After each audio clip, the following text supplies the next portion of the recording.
अगर SCTA या UGC net की तैयारी चल रही है तो ज़रा रुकिए, क्योंकि आज हम जिस चीज़ की बात करने वाले हैं वो तैयारी की पूरी दिशा बदल सकती है। जी हाँ, हम बात कर रहे हैं नेट परीक्षा के असली गेम चेंजर, पेपर 1 की। चलिए इसे डिकोड करते हैं और देखते हैं कि इस पर पकड़ कैसे बनाई जाए। तो सबसे पहले बात करते हैं सवालों की। इस पेपर में होते हैं कुल 50 मल्टीपल चॉइस प्रश्न। अब ये सिर्फ 50 सवाल नहीं है, नहीं, यह तो 50 मौके हैं अपनी लॉजिकल स्किल्स और नॉलेज को दिखाने का। और इन 50 सवालों के नंबर कितने हैं? पूरे 100। और सबसे मजेदार बात पता है क्या है? कोई नेगेटिव मार्किंग नहीं। इसका मतलब सीधा है, हर सवाल को अटेम्प्ट करना है बिना किसी डर के। यही चीज इस पेपर को सच में बहुत स्कोरिंग बना देती है। तो इस पेपर को एक मुश्किल की तरह देखना बंद करना होगा। सच तो यह है कि पेपर 1 ही वो चीज़ है जो किसी की भी ओवरऑल रैंक को एकदम से बूस्ट कर सकता है। अगर स्ट्रैटेजी सही हो तो बाकियों से मीलों आगे निकला जा सकता है। ठीक है, तो अब जरा सिलेबस के अंदर चलते हैं। सबसे पहले बात करते हैं पहले 4 यूनिट्स की। इन्हें आप एकेडमिक्स की नींव समझ सकते हैं। ये यूनिट्स टीचिंग और रिसर्च की समझ को टेस्ट करते हैं। यूनिट 1 है टीचिंग एप्टीट्यूड, मतलब एक अच्छा टीचर बनने के लिए क्या क्या पता होना चाहिए। इसमें टीचिंग के अलग अलग लेवल्स, स्टूडेंट्स कैसे होते हैं, ये सब कुछ आ जाता है। यहाँ एक कॉन्सेप्ट है जिस पर खास ध्यान देना है, लर्नर सेंटर्ड या शिक्षार्थी केंद्रित टीचिंग। ये सिर्फ एक शब्द नहीं है, ये आज की एजुकेशन का बेस है। क्यों? क्योंकि इसमें रट्टा मारने की जगह समझने और सोचने पर जोर दिया जाता है। और यही वजह है कि एग्जाम में इससे जुड़े सवाल बार बार आते हैं। इसके बाद आता है रिसर्च एप्टीट्यूड। इसमें सबसे ज़्यादा सवाल किस पर आते हैं? रिसर्च के सही सीक्वेंस पर। मतलब एक अच्छी रिसर्च शुरू कहाँ से होती है? एक हाइपोथेसिस से। और ख़त्म कहाँ होती है? रिसर्च एथिक्स पर। ये जो पूरा क्रम है ना, ये बहुत ज़रूरी है। अब यूनिट 3 कॉम्प्रीहेंशन। इसके लिए बस एक ही गोल्डन रूल है, और वो ये कि जवाब पैसेज में ही छिपे हैं। अपना बाहरी ज्ञान बिल्कुल इस्तेमाल नहीं करना है। दिमाग को बस उस दिए गए टेक्स्ट तक ही सीमित रखना है। सारी जवाब वहीं मिलेंगे। और इस सेक्शन का आखिरी यूनिट है कम्युनिकेशन। इसमें एग्जाम का फोकस किस पर रहता है? क्लासरूम कम्युनिकेशन पर।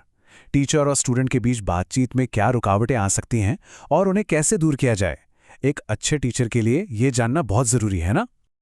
चलिए अब आते हैं दूसरे सेक्शन पर, रीजनिंग और डेटा। ये वो हिस्सा है जहां थ्योरी से ज्यादा प्रैक्टिकल स्किल्स काम आती हैं। यहां लॉजिक और कैलकुलेशन का असली खेल है।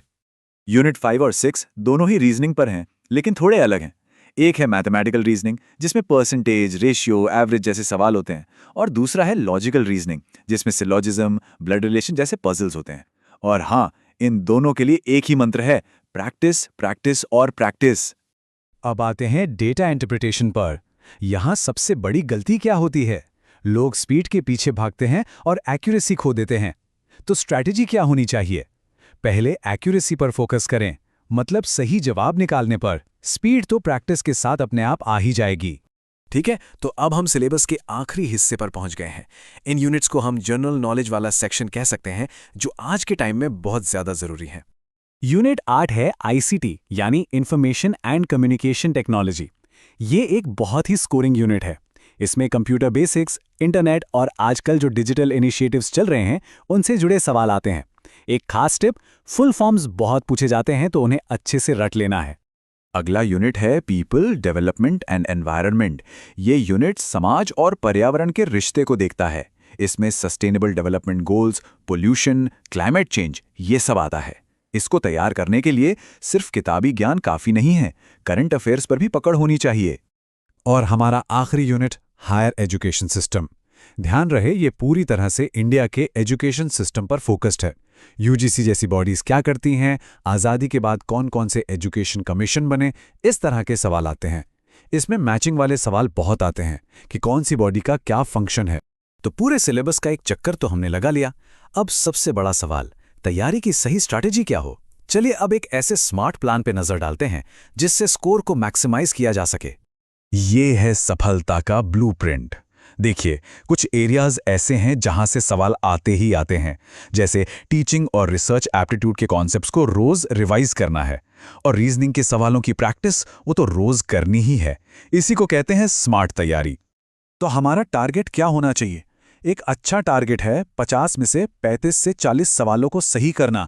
ये एक शानदार स्कोर है और जो स्ट्रैटेजी हमने अभी डिस्कस की उससे ये टारगेट बिल्कुल अचीव किया जा सकता है। तो आखिर में बस एक सवाल सोचने वाला है, क्या तैयारी में सिर्फ मेहनत हो रही है या स्मार्ट मेहनत हो रही है?